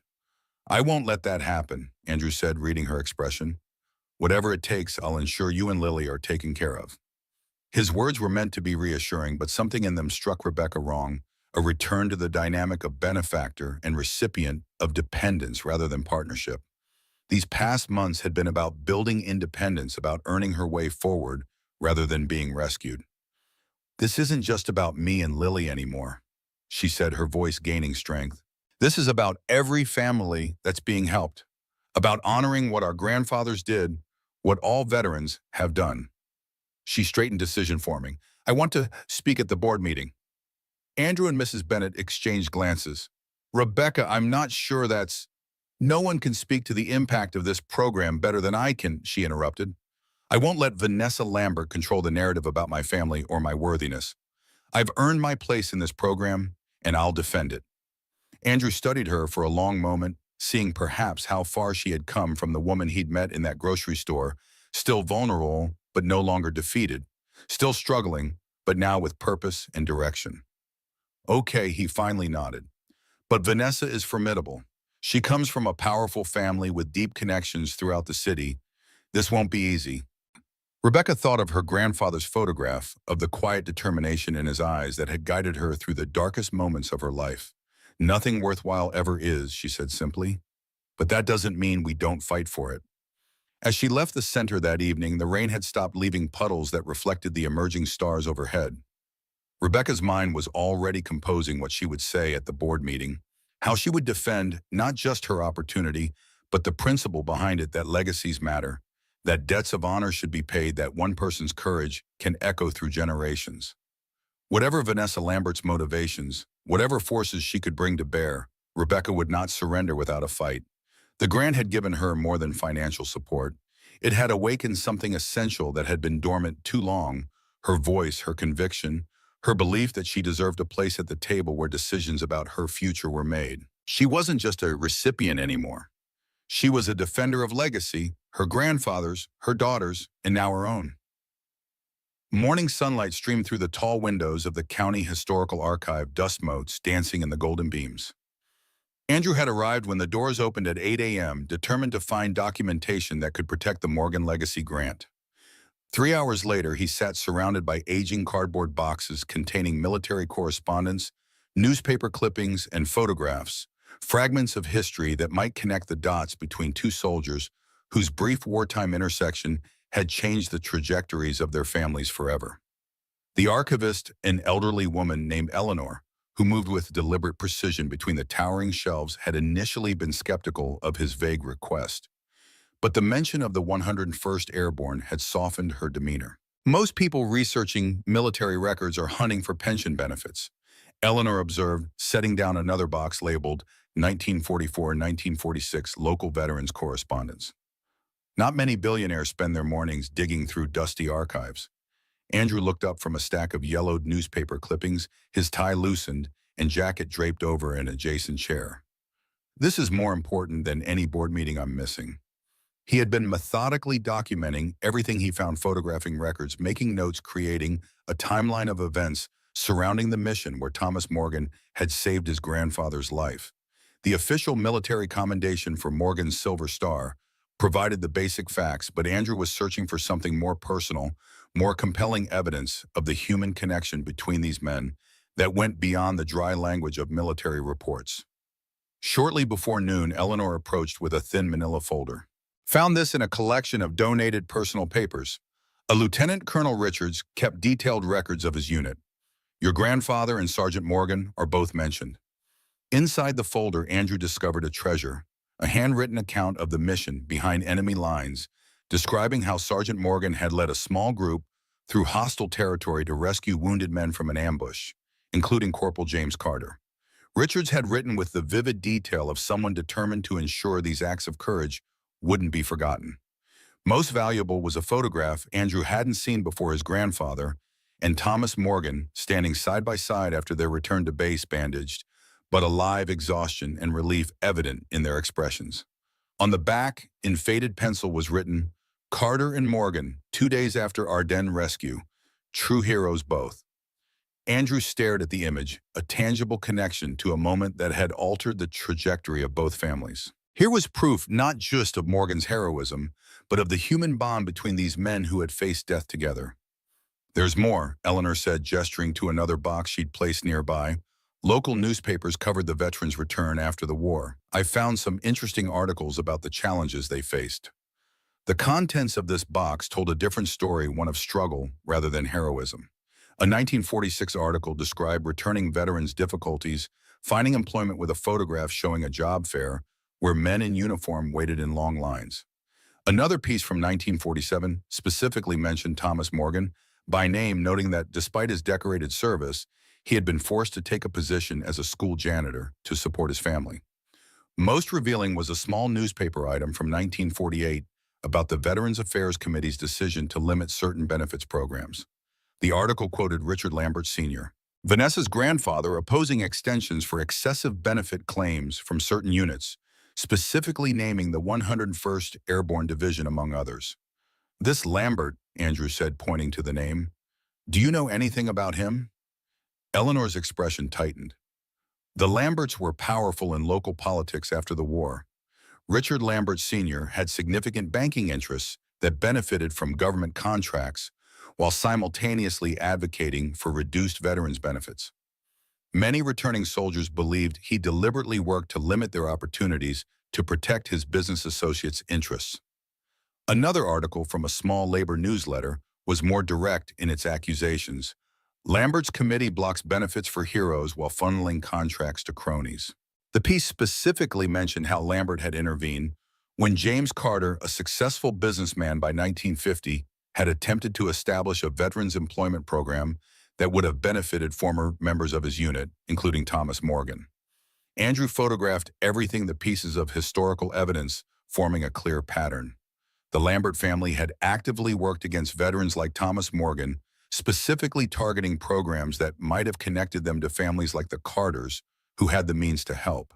They had deliberately obstructed attempts by his own grandfather to fulfill the promise mentioned in his journal to repay the debt he owed to the man who saved his life. This wasn't just about Vanessa's concerns over grant governance or selection transparency. This was about a decades-old interference that her family had never acknowledged, a historical wrong that remained unaddressed. The Morgan legacy. Grant wasn't just honoring a debt, it was finally breaking through an obstruction that had been deliberately placed 3 generations ago. Armed with this evidence, Andrew gathered his notes and photographs. He had what he needed now, not just to defend the grant program at the board meeting, but to confront a historical injustice that had shaped both families for decades. The Veterans Community Center's boardroom had been designed for functionality rather than intimidation. A long, rectangular table surrounded by comfortable chairs, walls adorned with photographs of local veterans and their families. Yet on this particular morning, the room hummed with a tension that transformed it into something more consequential. A battleground where past and future would collide. Board members filed in, slowly greeting each other with the forced pleasantries that mask underlying conflict. Vanessa Lambert arrived precisely 5 minutes before the scheduled start, immaculately dressed in a tailored gray suit that projected authority without flashiness. She moved through the room with practiced efficiency, speaking briefly with key members, laying groundwork for the confrontation to come. Andrew entered last, carrying a leather portfolio containing the evidence he had gathered. Mrs. Bennett joined him, her expression revealing concern but also determination. They had spoken earlier that morning, reviewing their strategy, agreeing that the historical evidence should be presented only if absolutely necessary, a final card to be played, if Vanessa's attack on the grant program couldn't be countered through more conventional means. "I see we have a full attendance today," Vanessa observed as the meeting was called, to order, her gaze sweeping across the table and lingering momentarily on Andrew. Given the importance of the matters before us, the initial agenda items passed quickly: budget updates, program reports, administrative matters that normally occupy the bulk of board meetings. Tension mounted as they approached the item labeled simply "Grant Program Review," innocuous words that contained the potential for destruction. Vanessa took control, seamlessly rising from her seat with a folder of documents that she distributed to each board member. As you know, I've expressed concerns about the structure and oversight of the Morgan Legacy Grant. While the concept is admirable, the execution raises significant questions about proper governance and selection transparency. She outlined her concerns with the precision of a prosecutor building a case, the personal connection between donor and recipient, the lack of a formal selection committee for the initial award, the unusual speed with which the program had been implemented. Each point was technically valid, wrapped in the language of fiduciary responsibility and proper oversight. I'm not suggesting impropriety, Vanessa clarified, though her tone implied exactly that. Simply that we have an obligation to ensure that charitable funds are administered with appropriate safeguards. I propose that we temporarily suspend the program, pending a complete review by an independent committee. The implications were clear to everyone in the room. Suspension would mean cutting off support to Rebecca and the other families who had begun receiving assistance through the expanded program. It would mean dismantling Andrew's attempt to honor a historical debt. It would mean victory for whatever agenda Vanessa was pursuing beneath her veneer of concern. Andrew was about to respond when the boardroom door opened. Rebecca Morgan stood in the doorway dressed in the same navy blue dress she had worn to the grant launch event. Her expression was composed, but determination radiated from her like heat from a flame. "I apologize for interrupting," she said, stepping into the room.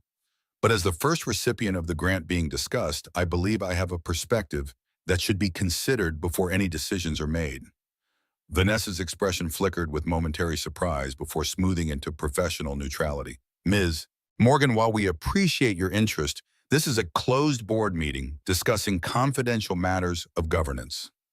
With respect, Ms. Lambert, these confidential matters directly affect my family's future and the futures of other veterans' families now receiving support."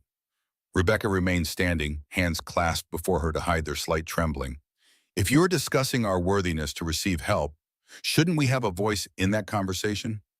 Several board members shifted uncomfortably, caught between protocol and the simple human truth of Rebecca's request. Mrs. Bennett seized the moment. "I move that we allow Ms. Morgan 5 minutes to address the board before continuing our discussion." A second came quickly, and a brief vote with Vanessa noticeably abstaining granted Rebecca the floor. She moved to the head of the table, standing directly across from Vanessa, the two women separated by polished wood and vastly different life experiences. "6 months ago, I stood in a grocery store checkout line, unable to afford formula for my daughter." Rebecca's voice was quiet, but carried throughout the silent room. "It was a moment of complete desperation, the kind that most of you thankfully have never experienced. But what happened next wasn't just charity. It was recognition of something deeper, something that connects all of us in this room, whether we acknowledge it or not."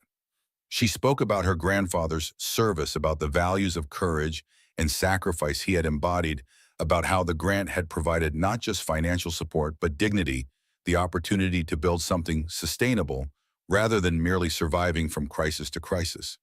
"This grant isn't about me as an individual," she continued, her voice gaining strength. "It's about honoring a legacy of service that deserves to be remembered. It's about recognizing that the sacrifices made by one generation should be acknowledged by those who benefit from them." Rebecca looked directly at Vanessa, meeting her gaze without flinching.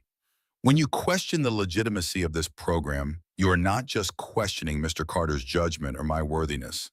You're questioning whether we as a society have an obligation to those who serve to their children and grandchildren, who may be struggling not through any fault of their own, but because opportunities weren't equally distributed when their heroes came home." She paused, allowing her words to resonate through the room. "Dignity isn't what we receive, but what we preserve in others. That's what this grant does. It preserves the dignity of veterans' families by giving them a hand up, not a handout. To suspend it now when it's just beginning to make a difference would be more than a procedural decision. It would be a moral one." The silence that followed held a weight of its own, a collective recognition that what they were discussing transcended bureaucratic concerns about oversight and selection criteria. Rebecca had transformed the abstract into the personal, reminding everyone in the room that governance decisions affected real lives, real families, real futures. Vanessa recovered first, her training in courtroom debate serving her well. "That was quite moving, Ms. Morgan. No one questions the value of supporting veterans' families. The issue before us is simply one of process and transparency, ensuring that limited charitable resources are allocated fairly and appropriately. Is it, Andrew finally spoke, opening his portfolio, or is there something deeper at work here, something rooted in history rather than governance concerns? He slid several photocopied documents across the table, including the newspaper article quoting Richard Lambert Sr., opposing veterans' benefits.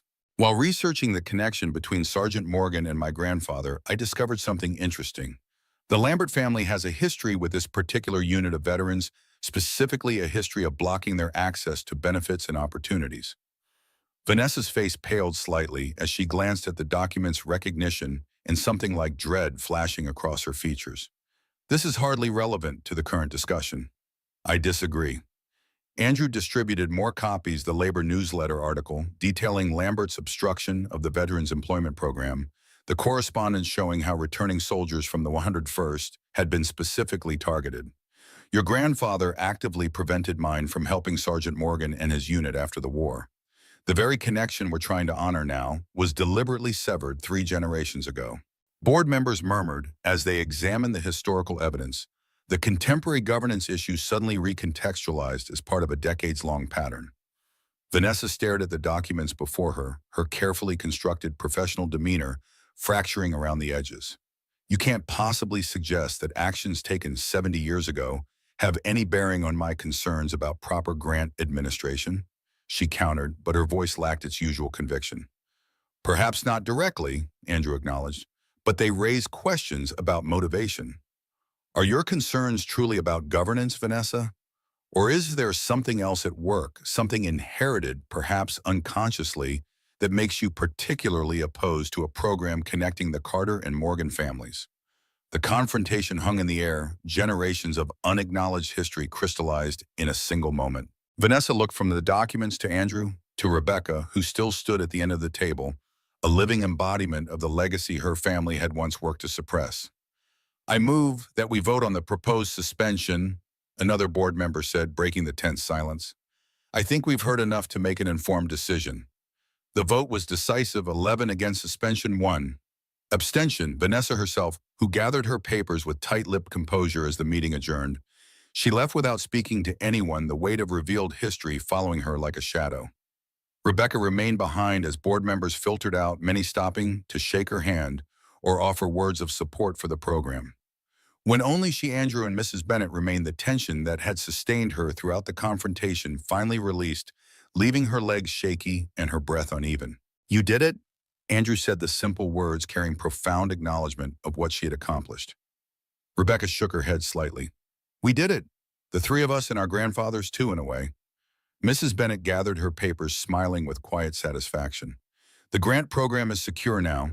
The board voted not just to continue it, but to explore expansion options. This could help dozens more families in the coming years.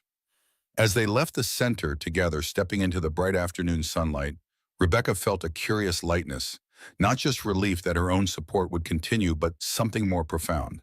For the first time in her life, she had fought for something larger than immediate survival and won. She had defended not just her opportunity, but a principle, a legacy, a connection between past and future that deserved to be honored. The victory belonged not just to her, but to her grandfather, whose courage had rippled through time to touch her life when she needed it most. And to Lily, who would grow up knowing that her great-grandfather's sacrifice had meant something had been remembered and honored by people who understood that some debts transcend generations. Vanessa Lambert sat alone in her corner office, the city sprawling below her window, in a pattern of light and shadow that matched her tumultuous thoughts. On her desk lay the historical documents Andrew had presented at the board meeting, evidence of her family's role in blocking opportunities for veterans like Thomas Morgan. She had always taken pride in her family's legacy of civic leadership and business acumen, had built her career on the Lambert name and connections. The revelation that this legacy included deliberate obstruction of returning war heroes, including the man who had saved James Carter's life, forced a painful reevaluation of everything she had believed about her family's place in the community's history. The intercom buzzed, interrupting her thoughts. Ms. Lambert, your 4 o'clock appointment canceled. That's your last meeting of the day. Thank you, Caroline. I'll be leaving early. Forward any urgent calls to my cell. Instead of heading home, Vanessa found herself driving to the small military memorial in Jefferson Park, a quiet green space dedicated to local veterans from all conflicts. She had passed by it countless times without stopping another piece of civic infrastructure that formed the background of her daily life without demanding attention. Today she parked and walked slowly among the granite monuments, reading names and dates, trying to connect with the reality of service and sacrifice that had always been an abstract concept in her world of corporate law and social positioning. A groundskeeper was tending to fresh flowers placed near a bench. Noticing Vanessa's designer suit and hesitant movements, he approached with a friendly nod. "Looking for someone in particular, ma'am?" "No, Vanessa paused, considering.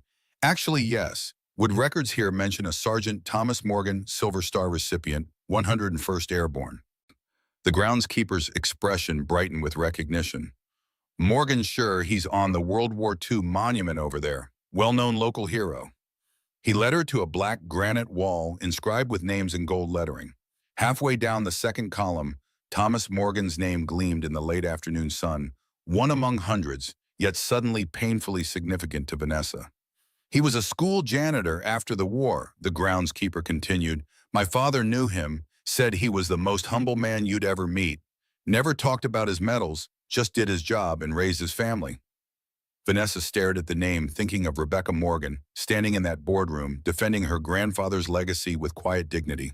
Thinking of her own grandfather using his position to block benefits that might have given Thomas Morgan opportunities beyond pushing a mop through school hallways. "Thank you," she said softly to the groundskeeper. "I appreciate your help." As she walked back to her car, Vanessa's phone buzzed with an email notification, a reminder about tomorrow's strategy meeting for a corporate client fighting a class action lawsuit from former employees seeking better retirement benefits. The juxtaposition struck her with unexpected force. Her professional life, spent helping powerful entities minimize their obligations to the less powerful, a continuation of her grandfather's work, in ways she had never before recognized. 3 days after the board meeting, Andrew was reviewing quarterly projections in his office when his assistant announced an unexpected visitor, Vanessa Lambert, without an appointment. She entered with uncharacteristic hesitation, the confident courtroom litigator replaced by someone visibly wrestling with uncomfortable realizations. "Thank you for seeing me. I know this is unorthodox." "These are unorthodox circumstances." Andrew gestured to a chair, studying her with cautious curiosity. Vanessa placed a folder on his desk, different from the one she had presented at the board meeting. "I've been doing some research of my own since the meeting.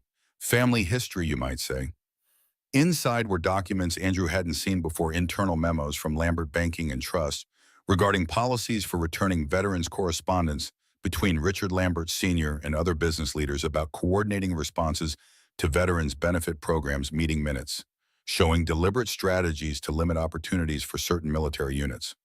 "My grandfather wasn't just opposed to veterans benefits as a matter of fiscal policy," Vanessa explained, her voice carefully controlled. "He specifically targeted your grandfather's unit because James Carter was becoming successful in trying to help his former comrades. My grandfather saw it as a threat to established business relationships, new blood disrupting old arrangements." Andrew examined the documents with growing amazement. "Where did you find these family archives?" "Papers my father preserved, probably without fully understanding their significance." Vanessa's hands clasped tightly in her lap, knuckles white with tension. "I've spent my entire career defending the Lambert legacy. I never questioned what that legacy actually contained." The admission clearly cost her pride, yielding painfully to truth. Andrew set the documents aside, recognizing the courage required for this conversation. "What do you want, Vanessa, to make amends, if that's possible?" She met his gaze directly. "I'd like to contribute personally to the grant program, and I'm resigning from the center's board. They deserve leadership untainted by my family's history." The offer surprised him, not just financial contribution, but the willingness to step back to acknowledge that her presence might bring historical baggage that could harm the center's mission. "Resignation isn't necessary," Andrew said after a moment's consideration. "Historical wrongs don't have to define current actions. Your legal expertise is valuable to the center." "Perhaps, but there should be consequences for what my family did, what I almost continued doing, however unconsciously." Vanessa's expression reflected genuine struggle. "I need to step back and reevaluate a lot of things, Andrew. My family's history, my own career choices, the values I've prioritized. Their conversation continued past sunset, exploring complicated questions of inherited responsibility, institutional memory, the ways past actions echo through generations without conscious recognition. They didn't reach neat conclusions.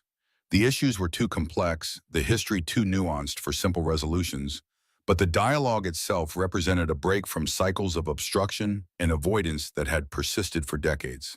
When Vanessa finally left, Andrew remained at his window, watching city lights emerge against the darkening sky. The confrontation had evolved into something unexpected. Not victory over an opponent, but the beginning of a different kind of reckoning, one that might eventually lead to healing rather than just triumph. 2 years passed. The world kept turning, seasons cycling through their eternal patterns of renewal and change. For Rebecca, everything had transformed. She completed her business administration degree with honors, the academic challenge awakening intellectual capacities that had lain dormant during years of survival-focused existence. Upon graduation, she received multiple job offers but accepted a position with the Carter Foundation, overseeing the expanded Morgan Legacy Grant Program that now supported 25 families of veterans across the region. Lily thrived in preschool, her natural curiosity and resilience flourishing in an environment of stability and opportunity. At 4, she was tall for her age, with her mother's determination and a joyful spirit that remained untouched by the hardships that had marked her earliest months. Rebecca moved from her initial apartment to a small house with a yard where Lily could play, not extravagant, but comfortable and secure, purchased with a combination of savings from her new salary and a first-time homebuyer program. She planted a garden, hung curtains, created the kind of home she had once believed would remain forever beyond her reach. The Veterans Community Center continued to evolve as well. Mrs. Bennett retired, recommending Rebecca as her successor, a proposal unanimously approved by the board, including by Vanessa Lambert, who had withdrawn her resignation and instead redirected her legal expertise toward expanding veterans support services through policy advocacy and corporate partnerships. After resigning from her law firm partnership, a decision that had shocked the local legal community, Vanessa established a foundation focused on addressing systemic barriers to economic opportunity for underserved communities. Her public acknowledgement of her family's historical role in creating some of those barriers had been met with both criticism and praise, but the courage required for that reckoning had earned genuine respect. On a bright Saturday afternoon in May, Rebecca sat on a blanket in Jefferson Park, watching Lily and Sophie play together near the Veterans Memorial. Andrew sat beside her, his usual corporate attire replaced by casual clothes that softened his appearance, making him seem more like the father watching his daughter and less like the billionaire CEO whose decisions affected thousands of lives. "They look like sisters," Rebecca observed as the girls chased each other across the grass, their laughter carrying on the spring breeze. Andrew smiled, the expression reaching his eyes in a way that had become more common over the past 2 years. "Sophie asks about Lily constantly between these play dates. She's never had such a close friend." Their relationship had evolved, gradually built on shared values and mutual respect rather than romantic cliches. Andrew had been careful never to leverage his position or resources to pressure Rebecca, understanding that her independence was hard-won and precious. Rebecca had moved past her initial wariness of his wealth and status, recognizing the person beneath the public persona, someone carrying his own burdens of responsibility and expectation. They had become friends first, then confidants, and eventually something deeper that neither rushed to define or categorize. Their worlds had begun as separate orbits that intersected at a single point, that rainy night outside a grocery store, and gradually merged into a shared path, neither dominating the other, but creating something new between them. "The Program Review Committee approved 5 new families yesterday," Rebecca said, watching a butterfly land briefly on Lily's outstretched hand, eliciting a delighted squeal. "Veterans from more recent conflicts, Afghanistan, Iraq. Their children will have opportunities they wouldn't have had otherwise." Andrew nodded, pride evident in his expression. "Your grandfather's legacy keeps growing. One act of courage during war creating ripples of positive change decades later. Sometimes I try to imagine what he would think of all this." Rebecca leaned back on her hands, face tilted toward the sun. "Growing up, he was just a photograph on our bookshelf, stories my father told before he passed away. Now he feels present somehow, connected to everything we're building. The past is never really gone, Andrew reflected. It shapes us in ways we don't always recognize. The choices our grandparents made, for good or ill, echo through our lives, whether we acknowledge them or not. This understanding had deepened between them over time, the recognition that they were not just two individuals who happened to meet by chance, but links and chains stretching backward through history and forward into a future they were actively shaping through their choices and commitments.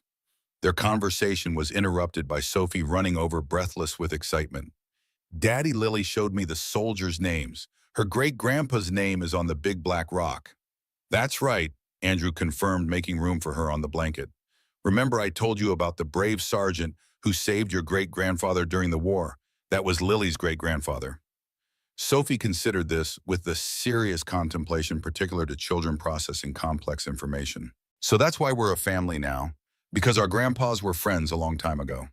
The innocent question carried implications neither adult had articulated aloud, though both had felt the gradual shift in their relationship from professional connection to personal bond to something resembling family. Rebecca met Andrew's gaze over Sophie's head, a silent communication passing between them. "Sometimes families are made from pieces that find each other," she said softly. "Different parts coming together to create something new and strong." Lily joined them on the blanket, settling naturally against Rebecca's side with the security of a child who has never questioned her place in the world. "Can we get ice cream before we go to the museum?" The museum, a special exhibition on local veterans' contributions, had been planned as the second part of their outing, a continuation of efforts to help both girls understand the historical connections that had brought their lives together. "I think that's a great idea," Andrew agreed, rising and offering a hand to help Rebecca up. As they gathered their things, Rebecca caught sight of a familiar figure across the park. Vanessa Lambert walking slowly along the path near the Veterans Memorial. She had changed in subtle ways over the past 2 years. Her polished corporate appearance softened slightly, her engagement with the world less focused on advancement and more on contribution. Vanessa noticed them and hesitated briefly before approaching, her smile cautious but genuine. "Rebecca, Andrew, beautiful day for a park visit. We're heading to the Veterans Exhibition at the History Museum," Rebecca explained. "The girls are learning about their great-grandfathers." "That sounds wonderful." Vanessa knelt to greet Sophie and Lily at their level. "Are you excited about seeing the museum?" As the children chattered enthusiastically, Rebecca observed the change in Vanessa, not just in appearance but in essence. The competitive edge that had once defined her interactions had mellowed into something more reflective. The driving ambition tempered by growing awareness of larger contexts and longer timeframes. "Would you like to join us?" Rebecca offered, surprising herself with the spontaneous invitation. Vanessa looked equally surprised, glancing at Andrew for confirmation that the offer was genuine. "I wouldn't want to intrude on family time." "You wouldn't be, Andrew assured her. "Besides, your perspective would be valuable. Three families whose histories intersected decades ago, now trying to understand those connections together." The acknowledgement of their shared historical context, complicated, painful but real, hung in the air between them. Vanessa considered for a moment before nodding. "I'd like that. Thank you." As they walked toward the museum, children running ahead on the path, Rebecca reflected on the journey that had brought them to this moment. From desperate choices in a grocery store, to speaking in boardrooms, to building a foundation that would support generations of veterans' families, each step had seemed impossible until it was accomplished, each challenge insurmountable until overcome. 1 year later, the Morgan Legacy Grant Program celebrated its third anniversary with a special ceremony at the expanded Veterans Community Center. What had begun as a personal gesture of historical acknowledgement had grown into a comprehensive support system for veterans' families throughout the region, providing educational opportunities, childcare assistance, housing support, and mentorship. The center's main hall was filled beyond capacity. Grant recipients and their families, community leaders, veterans of multiple generations, and supporters who had watched the program evolve from concept to reality. At the front of the room, a newly installed wall of honor displayed photographs and stories of veterans whose service had inspired the program, including a central image of Sergeant Thomas Morgan and Corporal James Carter, standing side by side after the mission that had linked their families across time. Rebecca stood at the podium now, comfortable addressing crowds after years of practice. In the front row sat Andrew with Sophie and Lily beside him, the girls wearing matching dresses for the occasion, their bond as close as sisters despite no biological connection. Nearby sat Vanessa Lambert, whose foundation had become a key partner in expanding the grant program's reach to neighboring communities. When I think about legacy, Rebecca began, her voice steady and clear. I no longer think about it as something we inherit or leave behind. Legacy is what we build forward. It's recognizing that our stories don't begin or end with us, that we're all connected through time by choices made long before we were born and actions that will echo long after we're gone. She gestured to the families seated throughout the room. The first cohort of grant recipients now graduating from educational programs, finding stable employment, creating security for their children that had once seemed impossibly out of reach. The greatest lesson I've learned through this journey is that we are never truly alone. Our stories intersect and intertwine across time. Acts of courage and kindness, continue to resonate long after they occur. The debts we owe to one another are not burdens, but bonds that connect us in a web of shared humanity. After the ceremony, as attendees mingled during the reception, Rebecca found herself standing with Andrew and Vanessa near the photograph of their grandfathers.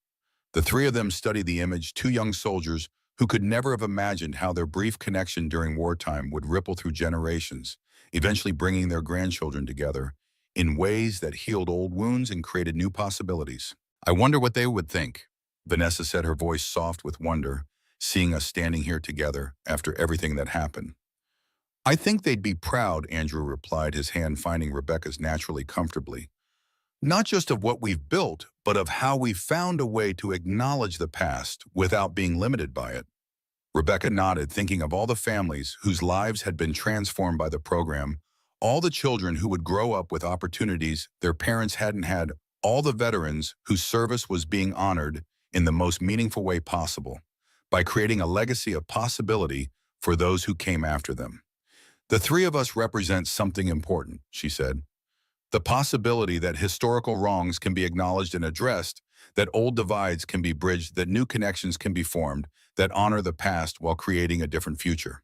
As they moved away from the photograph to rejoin the celebration, Rebecca caught sight of Lily and Sophie helping a younger child, the daughter of a recent grant recipient, build a paper airplane at one of the activity tables set up for children. The sight embodied everything the program stood for: connection across generations, support that enabled growth, the simple joy of childhood secured by the efforts of those who came before. Later that evening, after the children had been tucked into bed and the house had settled into nighttime quiet, Rebecca and Andrew sat on the back porch of their now shared home, watching fireflies illuminate the summer darkness with their intermittent glow. The sounds of the city provided a distant backdrop to their conversation, a reminder of the world beyond their momentary peace. I've been thinking about that night at the grocery store, Andrew said, his voice thoughtful in the darkness. How different everything might have been if I hadn't noticed you, or if you had chosen a different checkout line, or if Sophie hadn't wanted that particular apple juice. Rebecca smiled, remembering the desperate young woman she had been counting coins in a worn leather wallet while making impossible choices. Sometimes I think it wasn't chance at all. Maybe our grandfathers somehow orchestrated the whole thing, a way of finally connecting across time what should have been connected decades ago. Andrew's laughter was warm in the darkness. I wouldn't put it past them. My grandfather was nothing if not persistent, according to all the stories.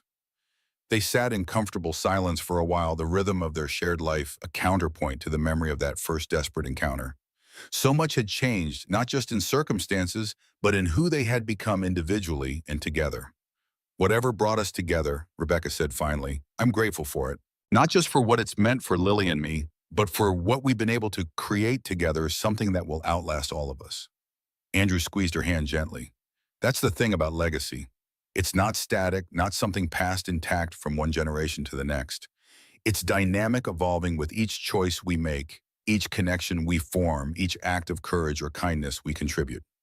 As they sat together in the quiet darkness, surrounded by the home they had built and the family they had formed, Rebecca felt the presence of all who had come before her grandfather, Andrew's grandfather, even Vanessa's grandfather, whose actions had shaped all their lives in ways none could have anticipated. The past was never truly gone, but neither was it unchangeable. Each generation had the opportunity to reinterpret inherited stories, to acknowledge historical truths, to choose connection over division. In that moment, with the future spread before them like an unwritten page, Rebecca understood that the greatest gift one generation can offer to the next isn't wealth or status, or even opportunity, though these matter greatly.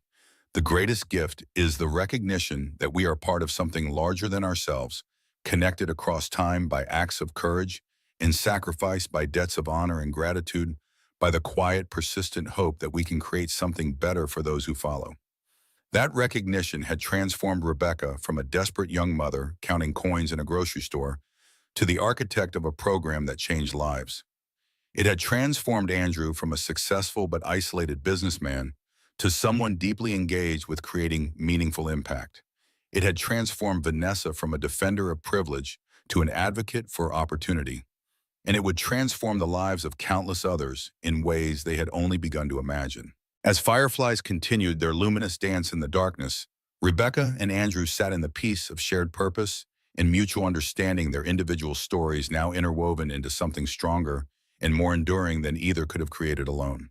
The debt that had once connected their grandfathers had been repaid not with money, but with honor, with recognition, with the creation of new possibilities that would ripple forward through time, just as their grandfathers' actions had rippled backward to touch their lives when they needed it most.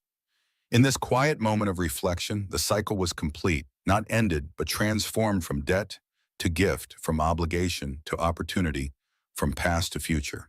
And in that transformation lay the true meaning of legacy.